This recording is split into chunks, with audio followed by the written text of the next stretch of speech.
right, welcome. Today, we are diving headfirst into a universe that is, well, completely bizarre, totally chaotic, and honestly, makes almost no sense. And you know what? That's exactly why it's so incredible. Let's get right into it. So let me start by asking you a question. What in the world do universe-destroying cosmic weapons have to do with college final exams? If your brain just short-circuited a little bit, that's perfect. You're in exactly the right place to understand the wild world we're about to explore. The very first thing you need to get about this series is that the way these characters talk to each other is, let's just say, a little confrontational. I mean, this is an actual line of dialogue. They really don't pull any punches. And trust me, it is not a one-time thing. It is constant. This is literally what the group's mediator has to say on a regular basis.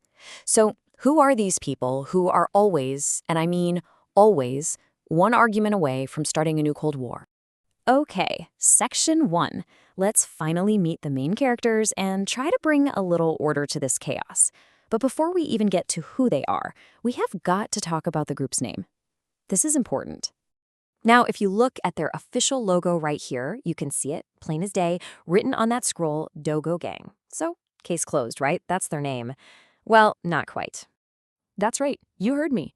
Despite what that logo says, the source material makes it crystal clear. They are, and always have been, the Dodo Gang.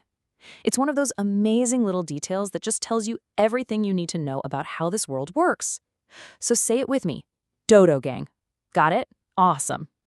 And these pictures just perfectly capture what a strange mix of people we're dealing with here.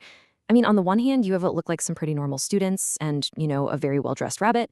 And on the other hand, you have Thorfinn, who is a literal master of time. It's quite the crew. So let's actually break this down. Here are the core members and their frankly ridiculous powers. Bun Bun can just teleport you to the Pacific Ocean. E-Leaf is a cutlet healer, whatever that means. And Tommy Jane's weapon, get this, it's an Indian slipper. A slipper. And it has the universe-ending title of Mega Brahmastra. Just let that sink in for a second. And a person at the center of all this madness? This guy right here, Ramu Kaka. He's the one who ends up giving the gang all their unbelievable powers.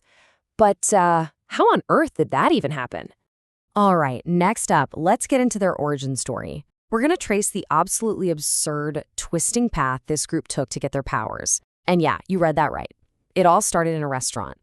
Okay, this timeline lays out the chain of events, and it is just a wild ride.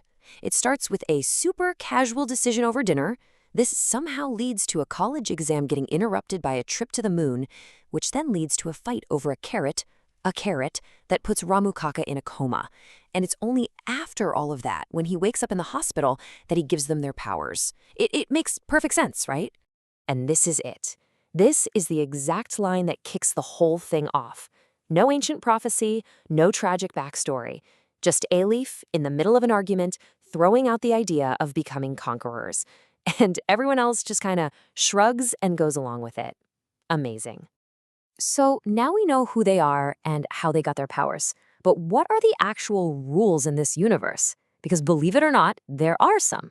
Kind of. Okay, so there's a power ranking system, and it's based on color. It goes from white all the way up to black.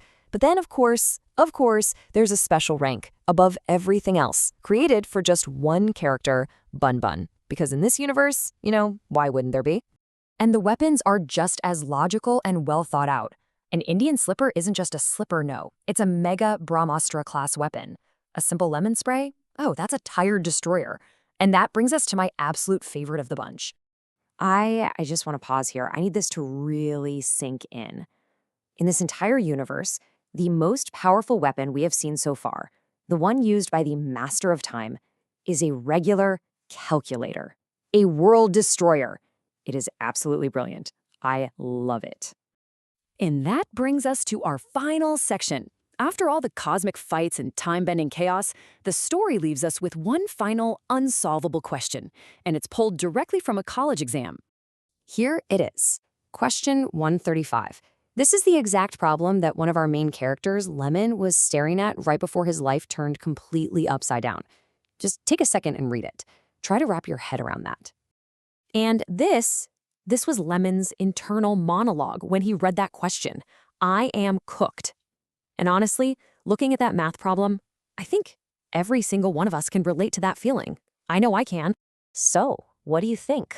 After everything we have seen, after the teleportation, the time travel, the world-destroying calculators, what is the answer to this final ultimate test? And there you have it. The answer? Even the creator says, I don't know, you gotta find out later. It is the most perfect way to end this explainer, a story that starts with a random decision in a restaurant and ends on a cliffhanger. About a math problem. What an absolute journey.